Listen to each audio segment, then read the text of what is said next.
Tak, vítejte v Košicích na setkávání v božství. Jenom tak informačně pro mě. Kdo z vás tady byl na té předchozí besedě, jestli se můžete ještě přihlásit, kolik vás tady bylo?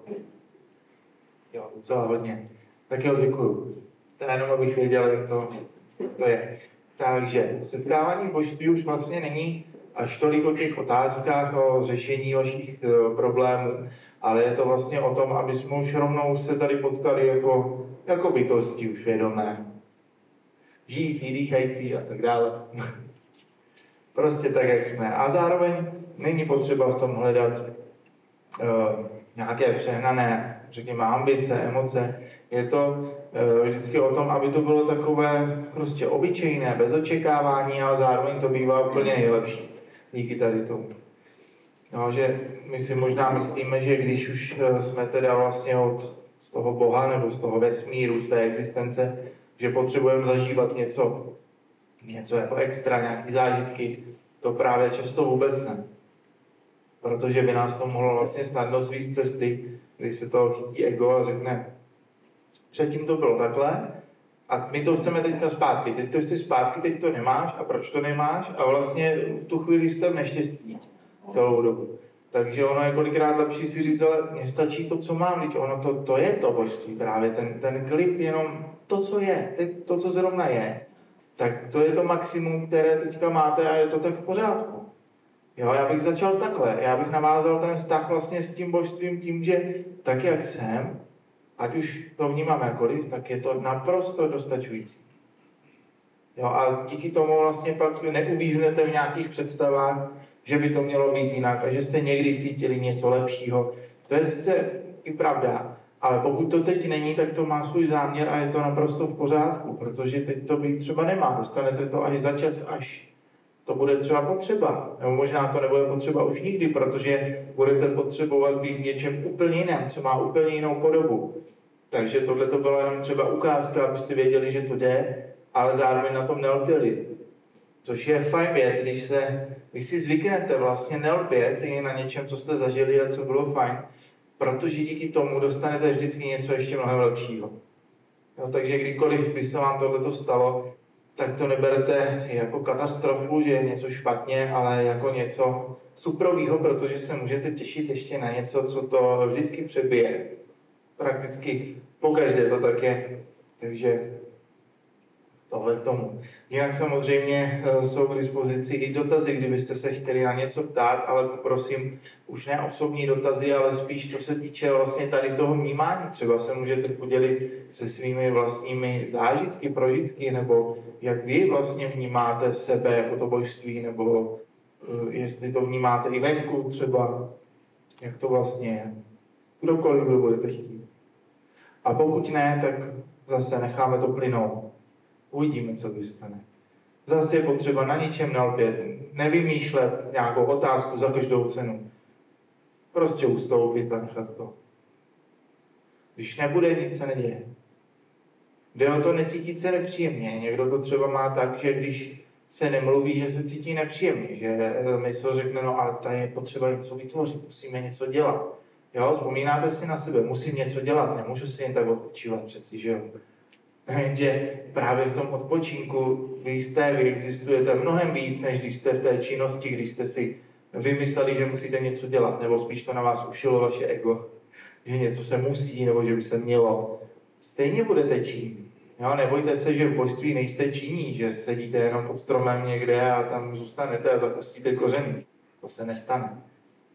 Potom to funguje tak, že vy jste vlastně v klidu, ale zároveň můžete dělat spoustu činností, ale už to není činnost s názvem musím nebo měl bych. Už je to činnost, která mě baví, i když jsou to třeba všední věci, jako třeba mítí nádobí a tak dále, takový ty, co by se normálně museli, tak už se pak nemusí, protože vy přesně víte, že musí nastat ten moment, kdy se to zrodí a teď se mi do toho chce, teď to udělám a je to v pohodě. Ale už si zvyknete vlastně počkat na to, teď je čas to udělat, a ne teď bych měl to udělat. Pokud je tam měl bych, tak se stáhnete a neděláte nic. A díky tomu vám vlastně vzroste i energie. Když tady to budete očekávat, že to funguje tímhletím způsobem, tak to jsme se takhle bavili nedávno někde na besedě a paní říkala, no já jsem tam to nádobí nechala A najednou se to ve mně nějak obrátilo, zvedla jsem se, šla jsem to umýt a ještě jsem vyčistila ještě zbytek baráku pomalu. Protože na to získala energii, byl to ten pravý okamžik, kdy to mělo být. A ne, že to musela dělat, ale že věděla, že teď je to ono. A proto dostala ještě tu energii navíc. Aby mohla ještě uklidit něco dalšího, ale už tam nebylo to nucení. Pak to funguje, takže je to takhle. To je potom setkávání se sebou vlastně v tom božství, ano? Já jsem se chcela na tu energii opýtať celkovo. Když tak tady bude k dispozici mikrofon. Tak se hlašte jenom podám. Ďakujem. Ja som sa chcela na tú energiu opýtať. Ja mám pocit, že ako keby bol ten život v poslednej dobe fajn, ale energeticky náročnejší. Aj tá energia príde, ale ako keby tam boli aj úniky zase. To je proto, že více vnímáš realitu okolí, jak jsou tady ty negativní zprávy často, tak ono to na nás působí, protože jsme to dovolili, protože tady vlastně s těma energiemi žijeme, ale je to z našeho rozhodnutí. Proto tobě to přijde náročnější, protože tady se vyvolávají uměle ty tlaky vlastně na lidi a ty to vnímáš a proto ti přijde, že je to těžší. Je to z tohohle. Takže ber to tak, že i když se okolo tebe děje podle těch zpráv všechno možné, a neříkám, že to není pravda, takže tebe to vlastně nezajímá, že ty vlastně v tomhle okruhu nezbíráš žádné energie, žádné beta, nic pro sebe. A pak budeš mít energie zase dozadu.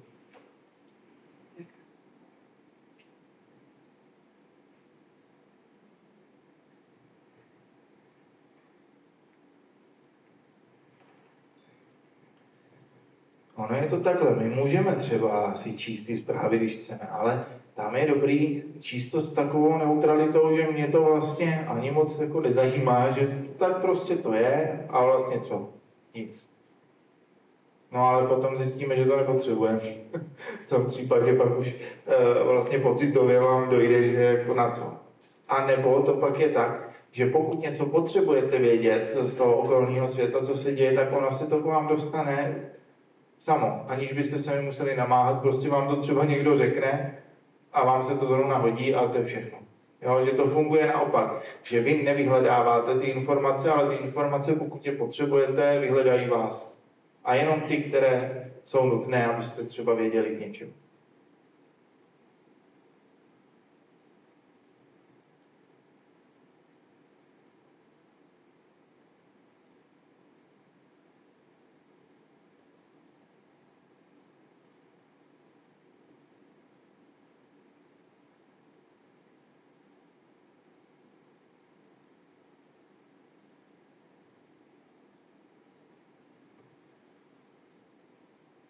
Tak teď zkusme chvíli být, nebo zkusme, možná blbý pokyn, ale dobře, zkusme teď chvíli prostě nepřemýšlet. A pokud tam nějaké myšlenky jsou, nezajímejte se o ně. Nechte je tam, nevadí, nepřekáží. Ať jsou jakékoliv.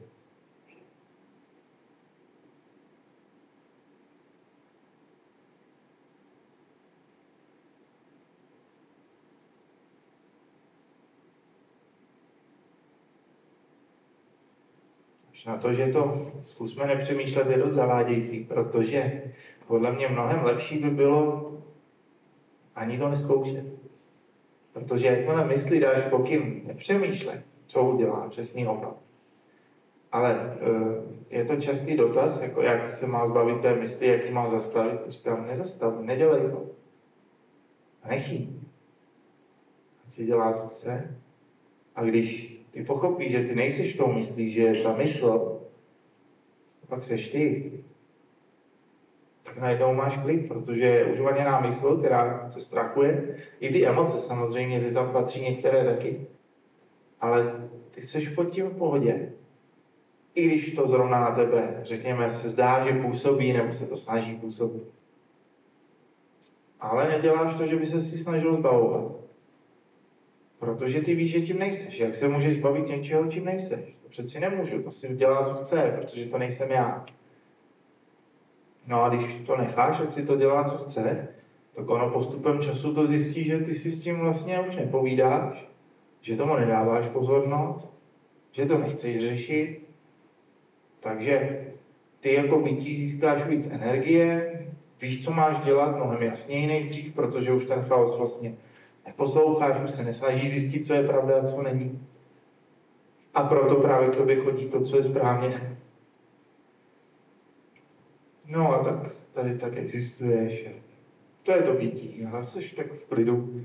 Ale zároveň tam nehledáš nic, jak jsme si říkali na začátku, něco plusového. Ono to není ani tak plus, ale zároveň je to dobrý. Není ani dobře, ani špatně, takže vlastně dobře. Je to takový to mezi, ale je to dobrý. A zároveň se ti daří věci, chodí ti do života, aniž bys musel cokoliv už zadávat, nemusíš už nic. To už je samo, protože už prostě tam seš. Zároveň, kdyby se tě teďka mysl ptala, už tam jsme, tak neodpovíš, protože už tě to nezajímá, protože víš, že to stejně máš. To si prostě věnuješ, takže to jde stranou. A i kdyby teď pochybovala nebo se cítila špatně, tak je to taky jedno, protože ti to zase nevezme. No, takhle, prostě tak to je. Nikdo ti to nikdy nemůže vzít. Jenom tehdy, když by člověk řekl, jo, mysl má teď pravdu, ona řekla, že to nemám a já jí to věřím. No tak tehdy se to vlastně, se toho vzdávám na nějakou dobu, nebo spíš se to utlumuje, ono se toho zdát nejde, nemůžu se zdát sebe, svoji existence, to je nesmysl. Takže já můžu jenom si to utlumit, že řeknu, jo, mysl má teď pravdu, já teď musím něco najít, já to ještě nemám. Tak v tu chvíli mě zatáhne do toho svého světa, toho vymyšleného, který ale je někdy reálný, prostě když tak vysvětlíme, kdybyste chtěli. No, ale vezu se někde trošku jinde. Takže i kdybyste neviděli nic, neslyšeli nic, nevnímali nic, nebo se to tak jevilo, neznamená to, že vlastně jste o něco přišli, nebo že musíte něco hledat. Tam jenom stačí zachovat tu důvěru v sebe, že to správné k vám vždycky přijde, že to nelze ztratit. A nemusíte to dokonce ani trénovat. Jo, zase další finta mysli. A kolikrát za den si to musím zopakovat?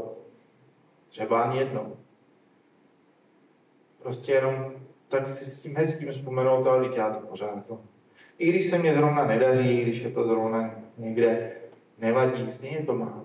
A ono se to pak projeví časem, protože tyhle ty projevy toho ega, když se nedaří, tak začnou oslábnout a začnou odpadávat a vlastně tam se vyjeví zase to bytí a najednou se dařit začne, ale spíš ti to přijde jako, že si řekneš, a odkud se to bere, tohle bych nevymyslel, co to je. Teď najednou mám tohle, teď mi přišlo tohle, ale nevymyslíš to. Normálně se z mysli můžeš snažit, jak chceš a nefunguje to, i kdyby jsi dělal cokoliv, ale tady to chodí jinak. Tady prostě, aha, tady máš. Říš, jo, super, to funguje. Tak jdem dál, nebo těším se, co přijde dál. A zase ti přijde nabídka, která se k tomu řetězí, jo, postupně.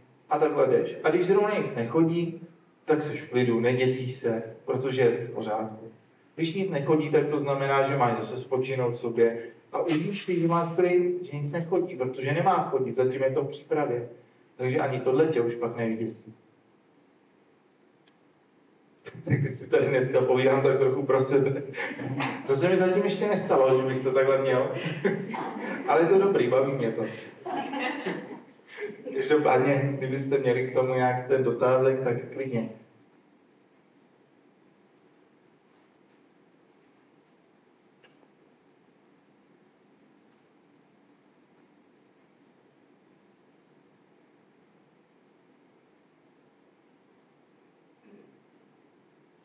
Ale jak vidíte, je to o tom, že jsme stejně, tak jako tak.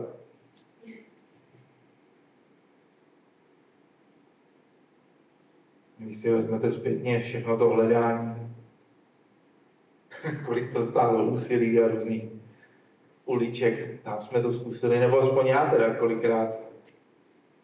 Tam jít, tam to vyzkoušet. Jo, někdy to taky tak bylo. Pak přijde někdo a řekne, no ty vlastně nic nemáš dělat, ty nic nemusíš. No, to je pecka.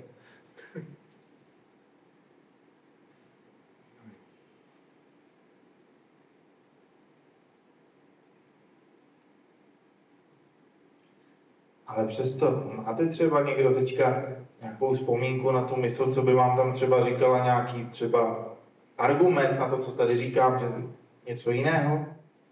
Klidně to vynesme na světlo, ať si třeba ukážeme, jak to pak funguje dál.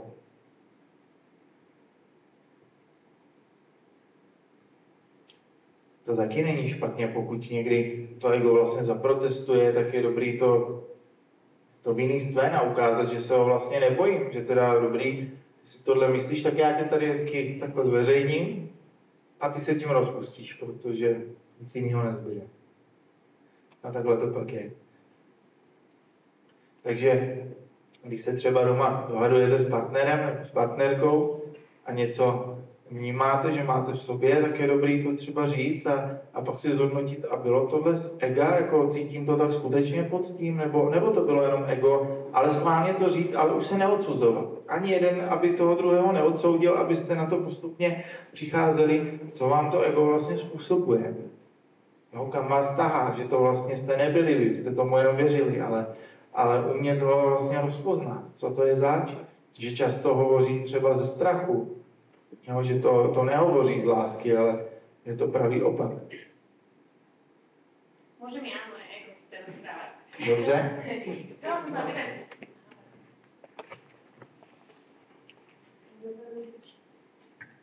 Ďakujem. Ahoj Jirka, ja som Jirka, teším ma. Chcela som sa vám opýtať, spomínala som niečo v tom, že reálny svet, a keď takto dovysvetlíš, tak ten reálny svet je reálny a potom je aj nereálny, tak ktorý sme? Je to tak, že ono je to reálné do té chvíle. Tady je spoustu, řekněme, mechanismů, které ty si můžeš vybrat.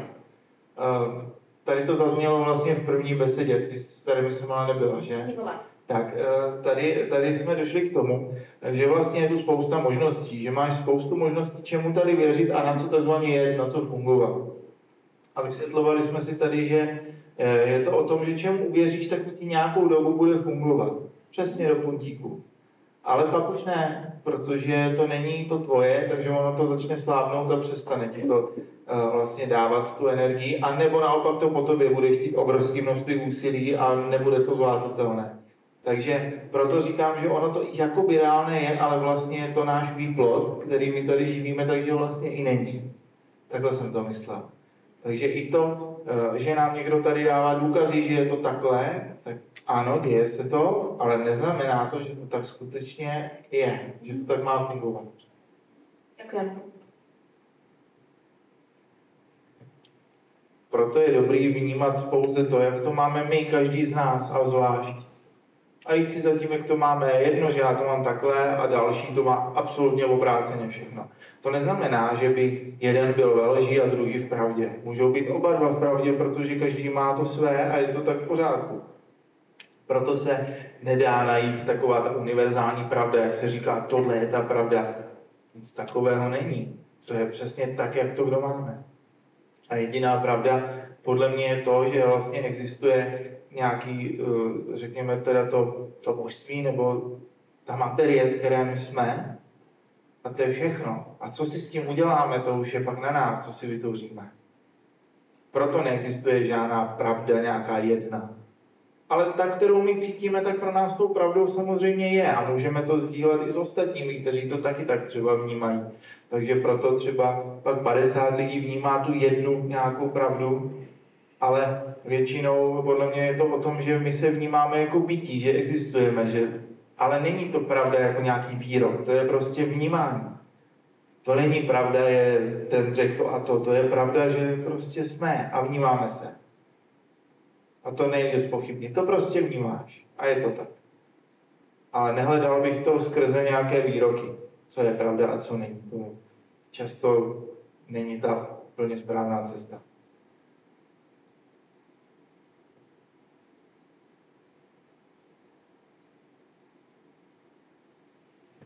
Máme mikrofon?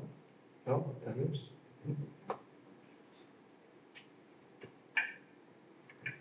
Ale Jirko, ja by som možno nadviazala na to, čo si teraz povedal o tom vnímaní. Pamätám si ten moment, ten silný moment, keď som dokázala rozoznať, kedy ide o vnímanie, ten stav vnútorný toho božstva, ktoré ma naozaj veľmi jemne, ale intenzívne vedie. A kedy prehovára to ego. Pretože s týmto som mala chvíľu dosť veľký problém to rozoznať. A rozpoznala som to aj v bytí každodennom, keď cítila som, že ma teda to božstvo nikam vedie. A cítila som ten vnem, že keď si nacítim tú situáciu, tak to nie je dobré, necítim sa v nej dobre. A ja som do tej nevliezla, do tej situácie, pretože to ego ako keby bolo silnejšie a snažilo sa ma presvedčiť, že ja tú minusovú skúsenosť potrebujem pre svoj rast. A ten vnem toho božstva, keď ja som si uvedomila, že to je negatívna minusová skúsenosť, ale je tu na to, aby som cítila, že to nie, že to odmietnúť, že to bola ponuka. Ako ty to krásne vysvetľuješ. A to ego sa ma stále snažilo presvedčiť, že to bolo potrebné. A ja som si vlastne z tohto vystúpila, že to potrebné nie je. To je ten môj ďalší ráz, že ja môžem rád len cez to pekné. A že ten mínus a plus je tu vlastne na to, aby som len dokázala vnímať alebo rozpoznať, čo to je to mínus a čo to je to plus, ale vystúpiť z toho stále do toho neutrálneho stavu. A toto bolo pre mňa asi najsilnejšie posledné obdobie. Dostať sa, alebo proste stať sa prítomná v tomto vneme. Co si dovoluješ ty? No to se může stát kdykoliv, kdy se to dá. A není to tak, že to k tobě musí, že musíš čekat několik životů, než se ti to stane, to můžeš si dát hned. Ale někdo to tak možná má, že mu to někdy trvá, ale to taky nevadí. Vlastně potřeba tam to neposuzovat. Takže to prostě máme a je to. Co k tomu říct? To už pak je bez mluvy.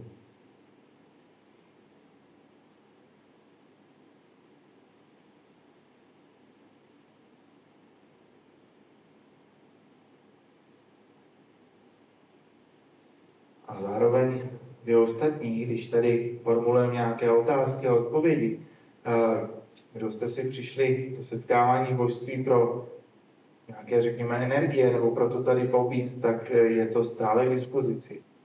Dá se to totiž zvládat úplně perfektně najednou, že já se s vámi můžu setkávat tady na té tiché úrovni, je to tady pořád, tak abyste to věděli, ale zároveň můžu i hovořit, zvládám obojí.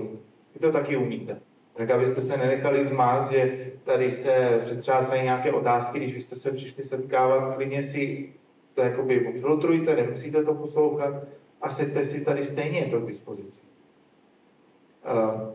Takhle přesně to máte i vy, to znamená, když by kolem vás, já nevím, měla bouřka, tak vy můžete být pořád v bytí. Kdyby se dělo cokoliv, tak tam pořád buďte. Nechte se opravdu přesvědčit, že teď vás něco ruší.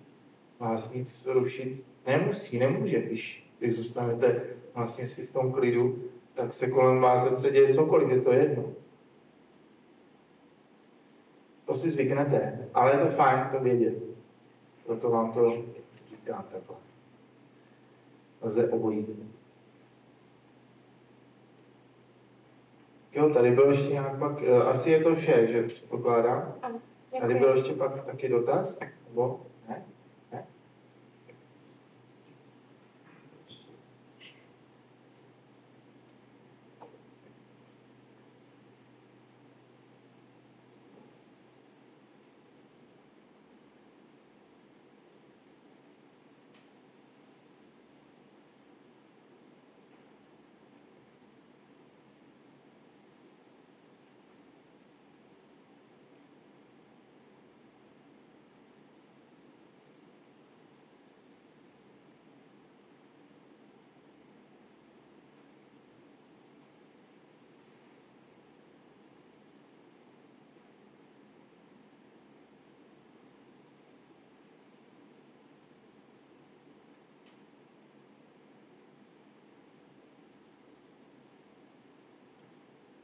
Klidně si takhle v tom tichu buďme, děláte dobře. Není problém.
Dobrý deň.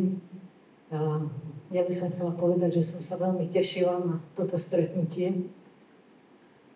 Ja mám pocit niekedy, že keď si tak spomeniem na Jirku, tak stále sa mi objaví taký akoby očný kontakt. Nejakým spôsobom sa s ním kontaktujem cez tú predstavu, že som ho videla a cez tie oči, ako keby aj keď sme na diaľku, tak sa komunikácia deje.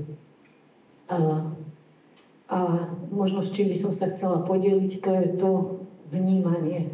Aj doma, keď sa rozprávam s rodinou, tak hovorím, že mám pocit, že najviac, čo sa v mojom živote zmenilo, tak to je vlastne vnímanie. Že to, čo som predtým, nejaké veci, čo by ma strhávali, situácie, aj veľmi vážne, na prvý pohľad dramatické, tak teraz som schopná z takého tichého priestoru, neviem to úplne pomenovať, či to je nejaké prázdno, alebo ticho, alebo je tam nejaký mierny pohyb, ale skôr mám pocit, že viem to pozorovať aj bez toho, aby som prežívala nejaké hlboké emócie, ale zároveň vstúpime do takého ako keby ľudskejšieho módu. Napríklad bola tam smrť v blízkej rodine a mi napadlo, že ako by som to bolo pred rokmi a ako teraz. Nie s tým, že bezcitne k tomu pristupujem, ale úplne inak. Takže mám pocit, že viem vytvoriť taký priestor medzi tým, čo sa deje a medzi tým svojim tichom. Takže toto je zaujímavé, čo v sebe pozorujem a čo sa vo mne deje. Možno sa to aj zosilňuje, tento priestor, alebo rozširuje, neviem. Je to veľmi zaujímavé a niekedy to považujem za dobrodružstvo, že je to také pekné.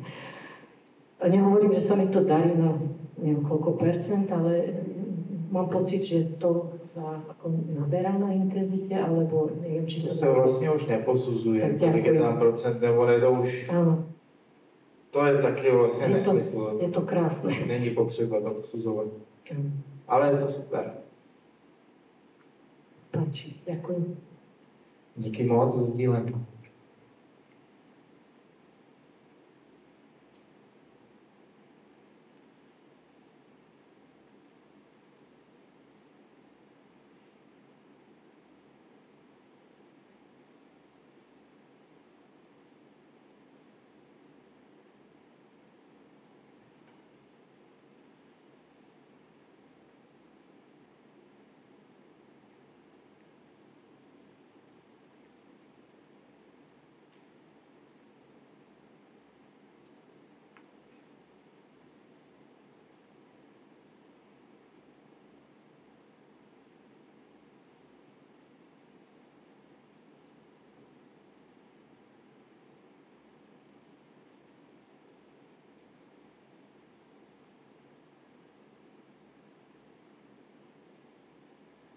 Tady třeba někdo z vás, kdo vnímá v sobě nějakou třeba nervozitu nebo neklid, nebo něco takového, musíte se když tak přihlásit. Jo, možná vás bude víc než jeden. To nevadí, to je jedno. Já bych chtěl jenom, abyste si vyzkoušeli, jaký je se z toho stáhnout a vůbec nic s tím nechtít udělat. Stáhnout se úplně pod to. Kdo to máte, kdo ne, kdo už jste v klidu úplně, tak to nedělejte, tak si nevstupujte do toho zpátky. Jo, že i když to tam je, že vy se vlastně stáhnete z té snahy s tím cokoliv dělat. A tím zůstanete v sobě. Ono to tam jezdí dál. Neočekávejte, že to zmizí. To vůbec. Naopak to tam ještě klidně nechte. Protože to není vaše, takže ať si to tam klidně je. Jo, tam je důležité se odosobnit od toho úplně a nemít požadavky, že to musí zmizet, že když to udělám dobře, že to hned zmizí. Právě proto to nezmizí, protože to pořád živíte. Pořád se o to zajímáte, jestli to zmizelo. Takže když už je potřeba mít nějaký postup, tak je to tady tenhle. Jo, vlastně i když to nezmizí, tak vy si zůstanete pod tím v klidu. A pak on se vám ten klid váš prohloubí, potom vy zjistíte, že najednou už to tam pak není časem a může to trvat nějakou dobu. Ale jedno jak dlouho. Ale v podstatě pak zjistíte, že se do toho dá vstoupit velmi jednoduše. A že zároveň z toho už ani nemusíte vystupovat. Tam se pak ještě může stát to, že se ego lekne, jestli takhle jde žít v tomhle stavu, protože on je to velice takový klidný, vyrovnaný stav. Takže když si to srovná s tou běžnou realitou, kde se děje všechno možný a v tom chaosu, tak si řekne, já takhle přeci nemůžu fungovat, tam se to děje takhle a já bych byl všude v klidu. No právě, že jo, jde fungovat takhle úplně bez problému, protože vy tady z toho klidu dostanete ty nabídky fungování, ale tady s tím klidem. Takže vy budete v té dynamice, vy budete dělat tady tu práci, která vás bude naplňovat, nebo činnosti, která vás budou naplňovat, ale tady s tímto. A bude vám to odsejpat. Užijete si i tu dynamiku tam, ale už z radosti. Už to nebude z toho stresu, že něco musíte. Zase se dostáváme zpátky k tomu, co najdete v té uvozovkách běžné realitě. Tam je to z toho, že musím. Nebo že bych měl. Tady ne. Nebo na někoho můžete působit třeba jako blázni, protože se něco děje, něco vážného a vy se jevíte, že je to jedno, ale ono vám to není jedno. To je jenom, že vy víte, že se toho nepotřebujete už dotýkat, proč byste si to dělali. Jo, vy uznáváte tu situaci, že existuje, ale vlastně nestáváte se jí. Nejste ví. Takže se toho nelekejte, kdyby se vám tohle dělo, vy se budete dívat na katastrofu a řeknete, a třeba z vás i vyleze si řeknete, no to je blbost. Jo, že i tohle se může stát. Že se budete na něco dívat a něco se vám bude snažit podstrčit a vy se třeba začnete smát tomu. Jo, to není neúcta. To je to, že vy pochopíte, že to celou dobu byla jenom hra, že to je jenom nabídka, jestli ji přijmete nebo ne a budete ji vlastně chovat ve své realitě už pak na vás. Takže se za tyhle ty věci neomlouvejte, nestyďte se, je to prostě vývoj.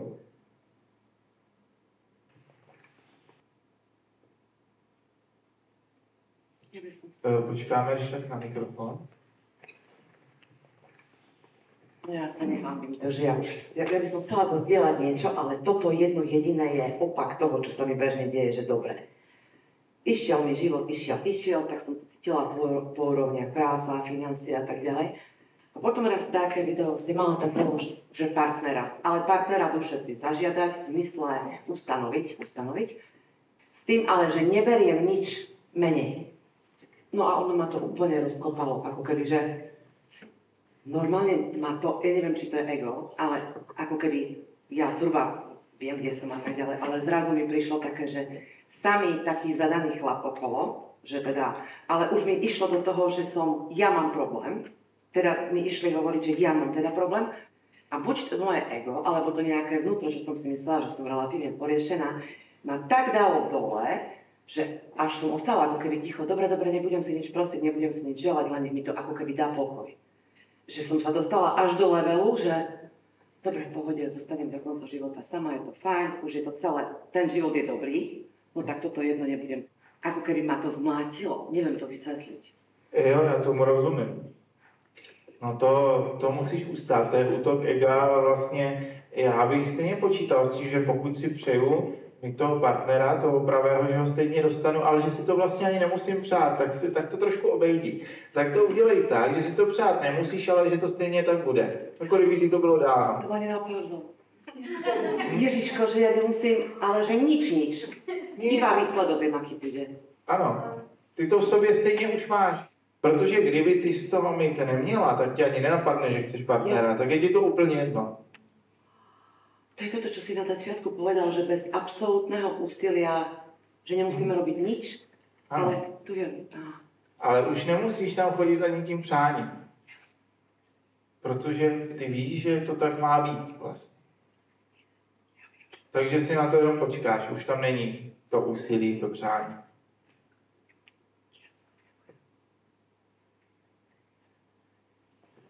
Tohle, co jsem říkal v tom rozhovoru, bylo určeno pro lidi, kteří si ani neuvědomují, že něco tady můžou tvořit nebo že si můžou vybírat. Proto to bylo řečeno takhle, ale pro ty, kteří už to vědí, tak tam vlastně pak přijdeš na to, že ty přání nepotřebuješ nějak vytvářet.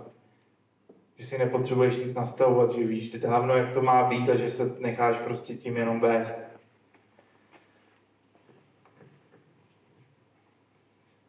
Dobrý deň. Ja tak trošku na odľahčenie. Ja som pred časom fajčila ako cigarety a ráno polo kávy, na to, aby som vyfajčila napríklad 5 cigaret, tak som vypila aj 3 kávy, lebo akože treba, nie?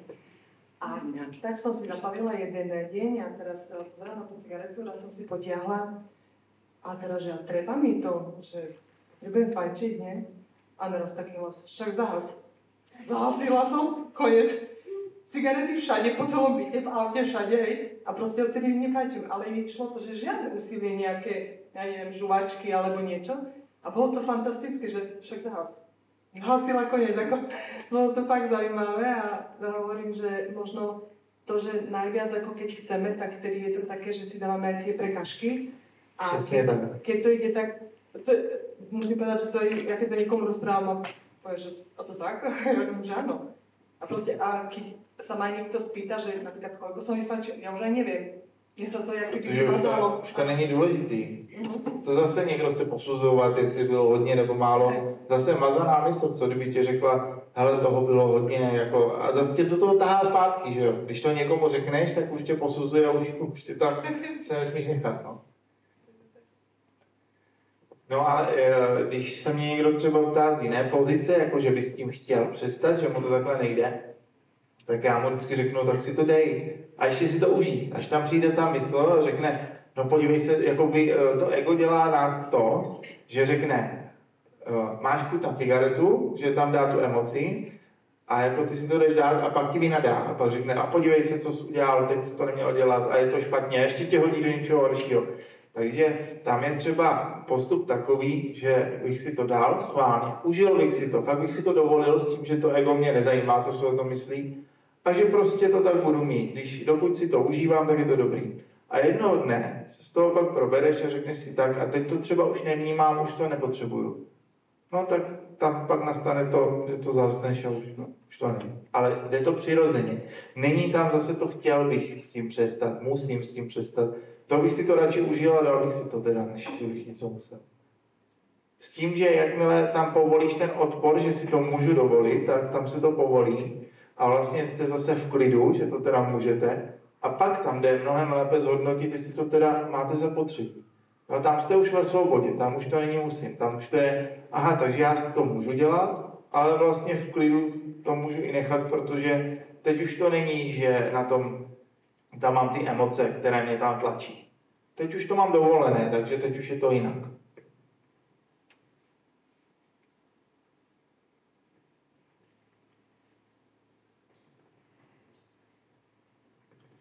Připomínám, stále se setkáváme, jen tak mezi tím.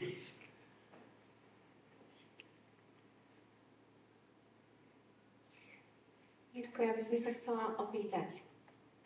Keď hovoríme o mysli, tak väčšinou ju spájame s egom. Existuje podľa teba vyššia myseľ a božská myseľ? Určitě. Zabudneme na to ako ľudia? Ani ne. To nemůžeš zapomenout. Problém je, když ji teď budeme chtít. To je o něco jinačí. Teďka existuje božská mysl. Co to je? Já to chci. Nepotřebuješ. Jakmile bys se z toho vzdál a řekl, já to nepotřebuju, já už to mám, jenom to nechám vyvstat. A vy to tady vlastně zažíváte. Jenom jsme tomu dali nálepku. Ano, existuje něco, co tě bude provádět to v klidu. A máš to k dispozici. Ale nechtěj to pochopit. Jak to vypadá, jak to získá, jak to funguje, nic takového.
No a vlastně tohleto setkávání vám má umožnit, řekněme, přijmout toho, že tak, jak se setkáváme teď my spolu, tak řekněme, kdybyste si to měli představit, že vy se přesně takhle v tomhletom duchu a v této energii setkáváte každou vteřinu sami se sebou. Tudíž nepotřebujete potkávat nikoho, kdo vám to bude dávat. Abyste uznali, že máte vlastní zdroj sami sebe. Ale je fajn se potom třeba potkat, to už je něco jiného. Jo, ale je potřeba, abyste věděli, že nepotřebujete nikoho, aby za vás něco dělal. Nebo aby vám něco otevíral nebo umožňoval.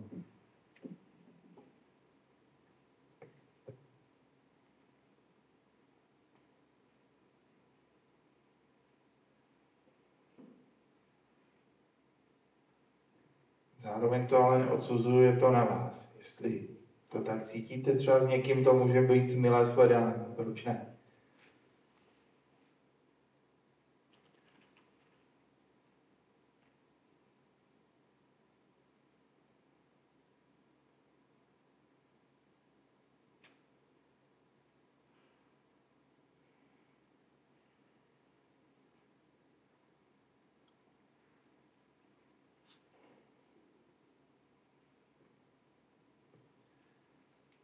To vypadá, jak kdybychom měli hotovo. Mám ten pocit, jako kdyby prostě už jste víc neměli chtít, abyste i uzavřeli tu mysl ještě teďka, ještě jednou, jakože a je to. Jo, tady tohle, dosedněte si do toho tak a mám všechno. Komplet. Ještě pořád tam u některých z vás bylo otevřeno. Ještě něco se tady děje, něco je dáváno, tak musíme přijímat, ale ne do nekonečna, vy už všechno máte. No, je potřeba někdy ten proces taky uzavřít, ne pořád jenom něco čerpat, protože to pak odejde, protože by toho byl nadbytek, takže už by se to do vás vlastně nevešlo a vlastně by to proudilo skrz a šlo by to dál. Takže někdy je dobrý taky říct, jo, mám to všechno. A v tom chodím.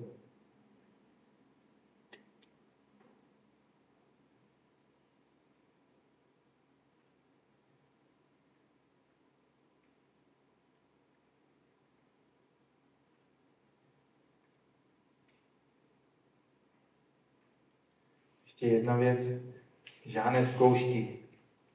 Už si nemyslete, že je budete potřebovat. Nevím, mám pocit, že to mám říct, tak to říkám. Správně to tady tak nefunguje.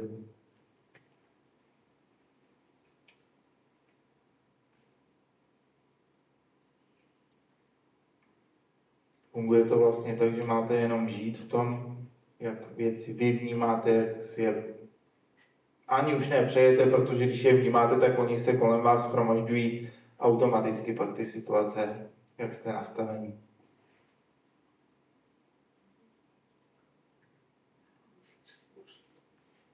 Jak to myslím, ty zkoušky? Já to myslím tak, že někdo tady s nimi počítá. Třeba, že lidi jsou zvyklí, že když se jim děje něco negativního, že je to ten růst a ty zkoušky. Takhle to myslím. Takže bavit se toho přesvědčení. Není potřeba utrpení k růstu. A vůbec potřebujeme rást?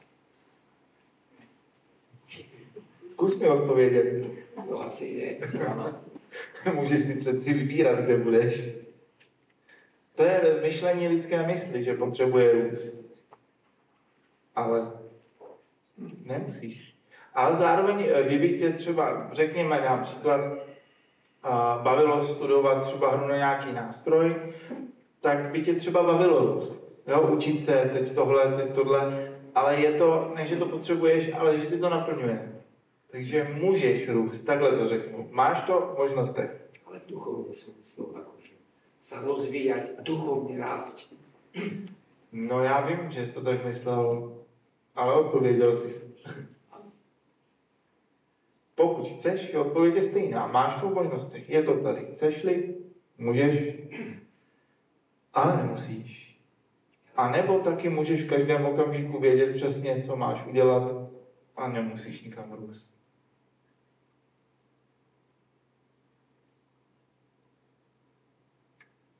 ale zároveň ti to možná bude připadat, že stejně rosteš, protože jak to božství objevuješ, tak promysl to vypadá jako, že rosteš, že něco získáváš, nějakou tu kapacitu duše tady nebo pro sebe, takže záleží, jak je to vnímáno. Ako je to s tým, keď niekoho posudzujem, či mysle, alebo myšlienka, potom si to stále vyčíta? A když někoho posuzuješ, tam je důležitý je posoudit a odsoudit. Ty potřebuješ u hodně lidí vědět, jak je posoudit, aby si věděla, jestli s nimi třeba máš spolupracovat, či ne, nebo s nimi máš vůbec začít mluvit, takže to posouzení tady z toho hlediska ty musíš vědět, do které situace jít a kam nejít. To je normální. Ale pak je to odsoudit, kdy toho člověka třeba odsoudí za to, že on to nějak má. Tak to už třeba nemusíš dělat. Ale i kdyby se to stalo, tak si to odpustíš, protože to byla pouze nabídka v mysli. Ono se může stát, že ti to do té hlavy půjde, to odsouzení. Ale to nejseš ty, to ty myšlenky dělají přeci sami. Takže je na tobě, jestli ty těm myšlenkám řekneš, ano, máte pravdu, a nebo jim řekneš, no tak dobře, ten člověk se tak chová, ale já tam nemám záště, já tady mám klid. Oni třeba jim můžou mít pravdu, ty myšlenky, tak jak to máš jinak říct? Jo? Nějak to nacítit si musíš, takže když ti to ego třeba nebo něco řekne, no to ani nemusí být ego, to může být tvoje bytí, ale ten člověk je prostě závistivý, sobecký, tohle, tamhle, tak ono to třeba i tak je, protože on ten člověk ty vlastnosti používá zrovna. Jo, to není, že bys ho odsoudila, to tam prostě je, jako fakt. Ale to odsouzení je právě v tom srdci, že ty ho za to neodsoudíš, ty jenom vlastně konstatuješ, že ten člověk používá tyhle vlastnosti. Ale tady v tobě bude klid. Chápeš? To je odsouzení.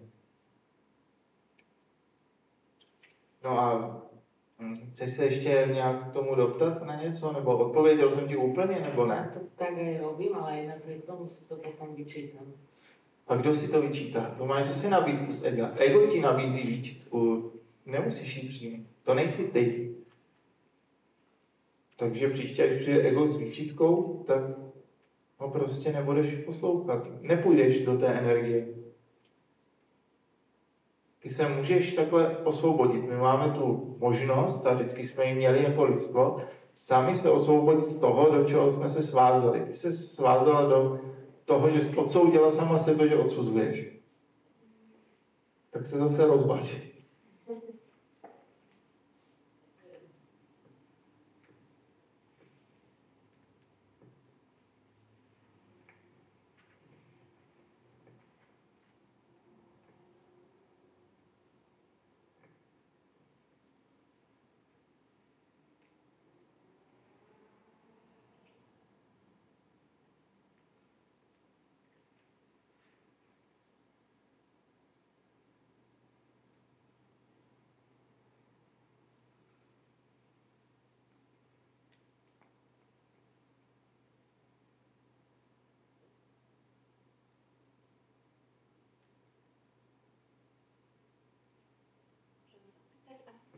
Seba odsudzovanie. Podobný princíp vlastne seba odsudzovania a seba posudzovanie je akože podobné ako si hovoril. To je vlastne to samé. A ešte som chcela, že ako pravde pre mňa najťažšie bolo dovoliť si priznať to, že ja som to božstvo. To bylo pro mě jako neskutočně těžké. To se jako hodně nechce vidět. Protože ztratí veškerou svou moc v tu chvíli. A to skôr si myslím, že to ego tou výchovou je tak potlačené celé to, že my jsme to božstvo, že je to velmi těžké, je to celé nastavené, to nastavení. No a to je, jak jsem tady mluvil, že pak máš důkazy, že jim nejsme, to jsou ty, který tady vlastně trpí a tak dále. A pak přijde někdo a řekne, a kdyby jsme byli to božství, tak to tady takhle nevypadá. Právě, že i takhle to může vypadat. Protože nevíme, že tím jsme a konáme úplně v jiných hranicích. Prečo to přišlo až teraz? Prečo jsme to nemohli vědět před 50 100 rokmi? Mohli? Čiže byli taky avatári, ktorí to takto hlásali. A proč je nazýváš takto? Nevím. nemuseli být až tak speciální úplně, tak teď jste tím taky. Tak. Nevyčleňuj se, nedělej si hierarchii, že ten byl tady a ty jsi tady. To není dobrý nápad. Buďme všichni tak, jak jsme. A jedno, že jeden využívá tuhle úroveň a druhý tuhle, to ale neznamená, že to má mít nějaké pořadí. Prostě pořád jsme tady spolu. Nemusíme to tak brát vůbec.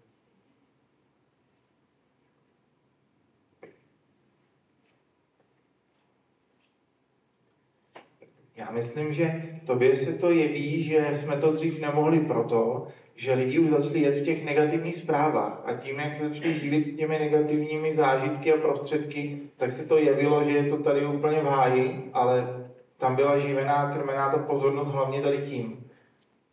A ti, co se tím neživili a nekrmili, tak a byli vlastně sami sebou, tak ti o tom nepotřebovali mluvit. Takže o nich se třeba tolik nevědělo. A pak to vypadá, že to tady takhle nefunguje, ale vlastně to božství jako takové, nebo tady tyhle síly a energie, oni nepotřebují o sobě dále vědět. Takže to je jenom mylný dojem, že to tady tak nebylo.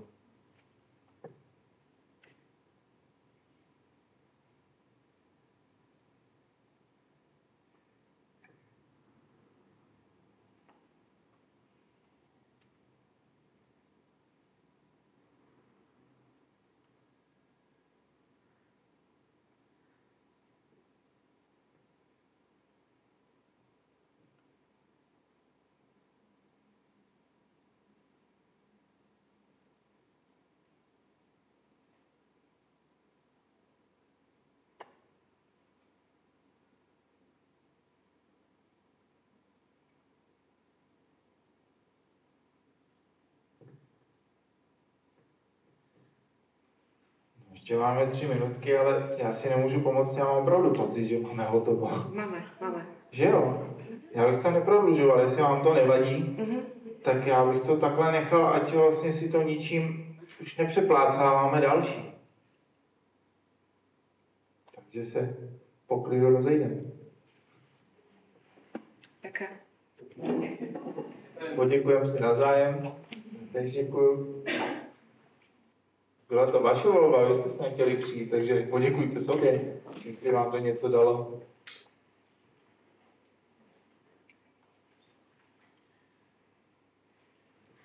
A užijte si, až vyjdete z téhle budovy, protože ta energie vám zůstane.